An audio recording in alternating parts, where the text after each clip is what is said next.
Hey everyone, it's Albert Flynn DeSilver here, author of Writing as a Path to Awakening from Sounds True, the memoir Beamish Boy, and several books of poems. Happy holidays. I introduce you to the tree, and thank you so much for being here. If these videos are helpful for you, I hope that you will like. This is helpful to us.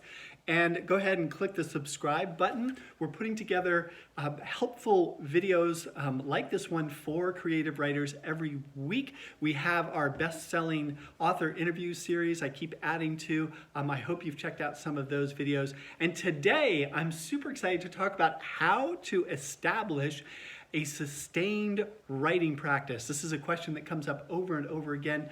How do I do this? How do I get going and stay going with my writing and not start and stop and start and stop and start and stop?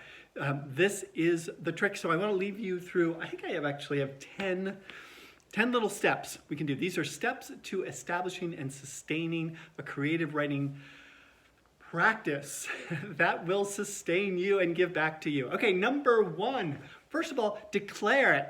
Declare that desire to write and to share your voice with the world. In whatever way that is, maybe you're just getting started and you want to declare the fact that you're gonna show up to the page every day and just free write into what's going on for you and journal for a few minutes a day, every day. Or at least 5 days a week is sort of my minimum. 5 days a week, however you want to split that up. But the more consistency and momentum you get, the better. It might be you're declaring the desire to write that novel that you've always been thinking about, or writing that sleeve of poems, or that memoir where you get to share your story, your transitions, your emotional transformation with the world. So whatever it is, declare it, write it down. Declare that desire, specifically what you want to do. Do you want to create a book project? Do you want to write a sleeve of poems? Whatever it is, be specific. Okay, number two, write a specific goal in terms of the writing. How often are you going to show up for the page? And be realistic. Like you've got family, you've got a full-time job, whatever it is, we all have our lives that are busy. What's realistic? Push yourself a little bit, but also don't over commit. Say, I'm gonna write 4 hours a day, every day for the next 90 days. And that may not be realistic for you. But can you squeeze in 15 minutes, 20 minutes? Can you squeeze in 30 minutes 4 days a week?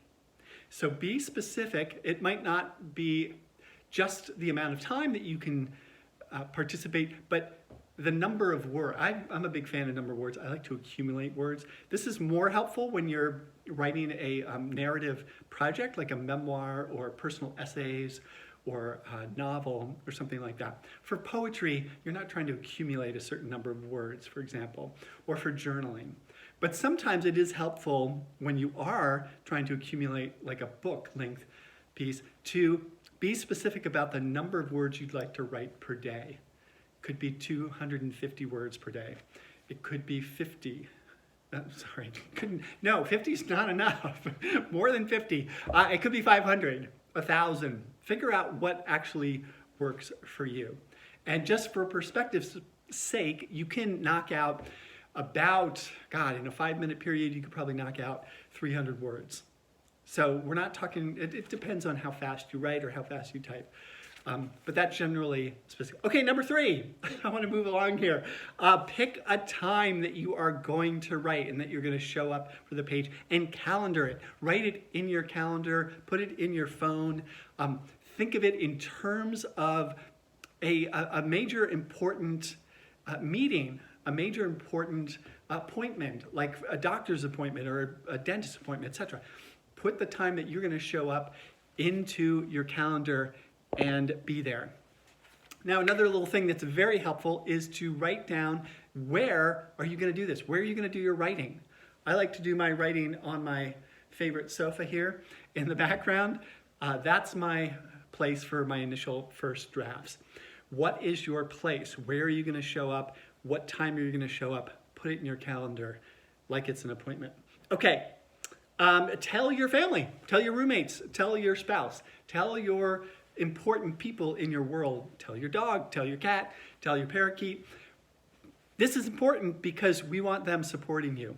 And they need to know that this is non-interruption time and it's non-negotiable. And that it's important to you, that you're really going to do this and you want to do it and you want their support. Number 5, claim that space. I just mentioned that. That was number 5. I got to it. I got a little ahead of myself. I got a little excited here. Okay, number 6, get an accountability partner. Find somebody who you trust and you know who's going to be able to show up for you, who you can check in with every week. It can be a friend online. It can be a fellow writer. It can be, but somebody who's going to push you a little bit, but also be loving and compassionate and support you through this so that you can check in every week. And you can do an exchange so that you're both supporting each other. But the accountability is fabulous. Or another thing that you can do is you can connect in creative community. Like we have a creative community. We meet every week and we write.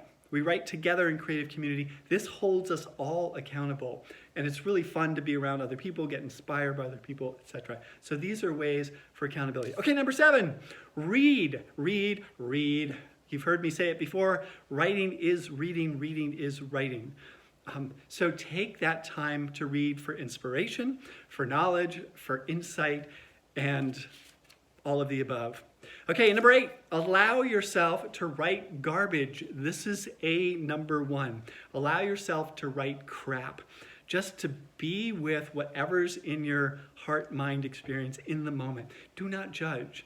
Try to stay away from self-assessment and evaluation, but just let the words be the words. And if you can do this one thing, that's going to take you into a lifetime of creative exploration. So allow yourself. This was the most liberating thing. I finally allowed myself just to write garbage, especially for this first draft. Now for your 20th draft, no, you don't want to write garbage for your 20th draft, but you will have accumulated all kinds of knowledge, insight, and experience through the editing process. That's a video for another time. Number 8. Okay, we already did number 8. Number 10, honor resistance by writing into it.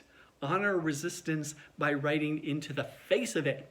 So when that resistance shows up, it's almost like ding, ding, ding, ding, ding, ding, ding. This is your cue to write, even when it feels like, this feels like concrete moving through your veins. You just don't want to do it. But if you can stick with it and write even when you don't want to, especially when you don't want to, that's when all the magic happens. That's when this is a big secret I'm giving away here.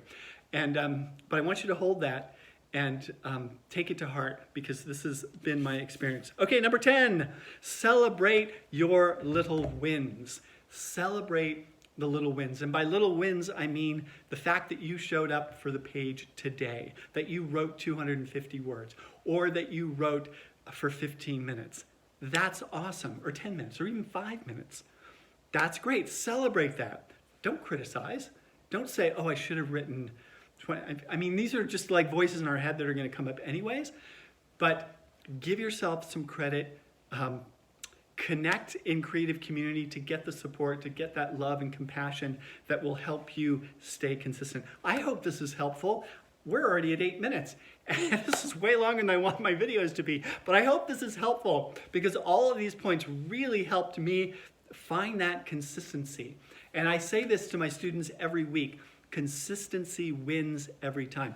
That's how we get books done. So I hope this is helpful. I hope you took notes. You can always replay.